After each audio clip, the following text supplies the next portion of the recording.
The medical community is pursuing a range of treatments aimed at slowing the progression of Alzheimer's and other forms of dementia. Now, one leading institution is taking an unconventional approach, one designed to complement more traditional treatments. Special correspondent Megan Thompson takes a look for our ongoing series exploring arts and health, part of our Canvas coverage. Don't catch it. Don't catch it. At the world-renowned Mayo Clinic in Rochester, Minnesota, a room full of health professionals is cheering on colleagues throwing and dropping imaginary balls. The game is called Loser Ball. It all looks pretty silly, but the purpose is serious. Dementia requires a new set of communication tools. My very quick definition of improv is... Tane Danger, a Minneapolis-based improv artist, is helping teach this workshop on dementia care. Improvisational theater is often thought of as comedy, but Danger, and yes, that is his real name, says there's a lot more to it. How to listen to people, how to think on your feet, all of those things are skills that aren't necessarily about being funny, but are about being a good listener and being a good communicator. One of the things about dementia is it's extraordinarily unpredictable. One of the things about improv is it invites unpredictability. Angela Lundy of Mayo's Alzheimer's Disease Research Center says it can be hard for caregivers, be they clinicians or family members, to know how to relate to a patient whose reality has shifted. Because of this disease and the changes that are going on in the brain, typical ways of interacting and communicating are no longer working. Enter improv. Improv helps people to just think differently. You have to learn to be comfortable in things going differently than you thought they were going to go. We spend our whole lives, somebody throws you a ball, you catch the ball. That's the right way to do this. And in this game, we've upended that. We flipped that and we said, no, the right thing to do in this case is to not catch the ball.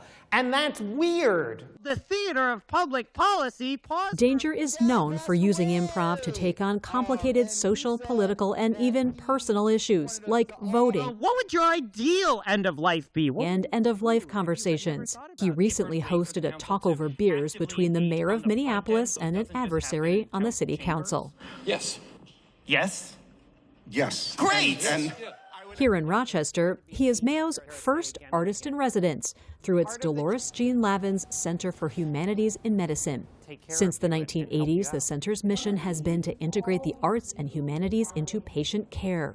Individuals come from around the world to Mayo Clinic for the way in which we're able to bring cutting-edge clinical innovation. But equally important is how we care for and rejuvenate the human spirit. Dr. Scott Breitinger is the medical director of the Humanities in Medicine program in Rochester.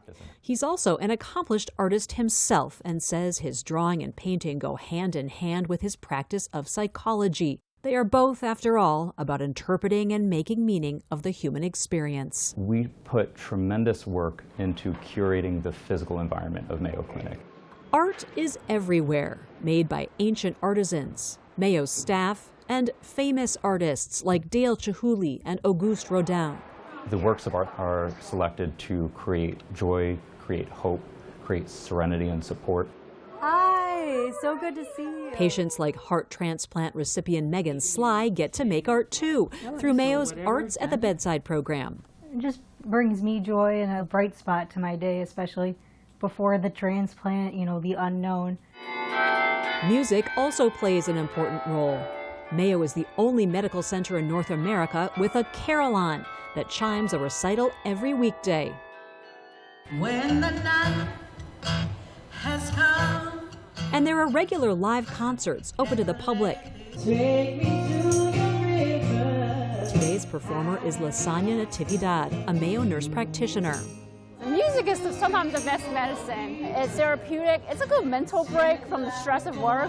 Like this song here, so in love with you.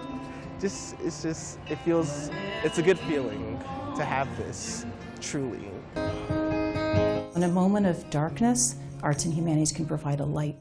Katie Van Buren leads the Humanities and Medicine programs across Mayo's 3 main campuses in Minnesota, Arizona, and Florida. She says the majority of this work is funded by private donors, and there's plenty of research on its benefits. The literature demonstrates for patients, for example, that there are multiple positive impacts. This includes for stress relief. This includes for sensation of pain reduction.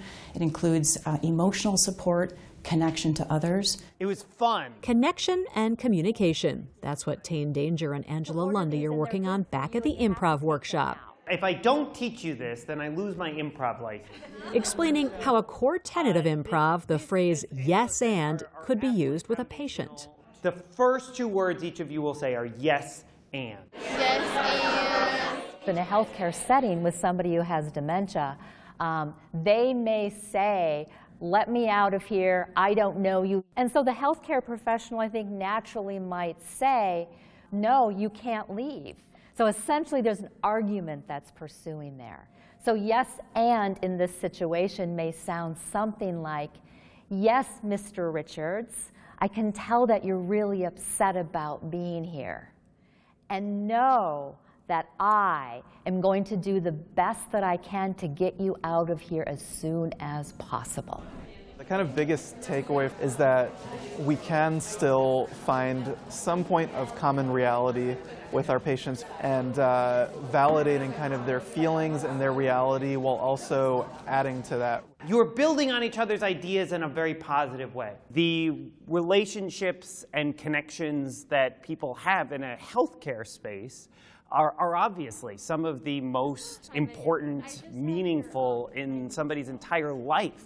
And so if there are ways that the tools that I know about and can share, like, can help build that and can help people do that in an even better way, that is potentially some of the most meaningful work I'll get to do in my career. Oh, wow! For the PBS News Hour, I'm Megan Thompson in Rochester, Minnesota.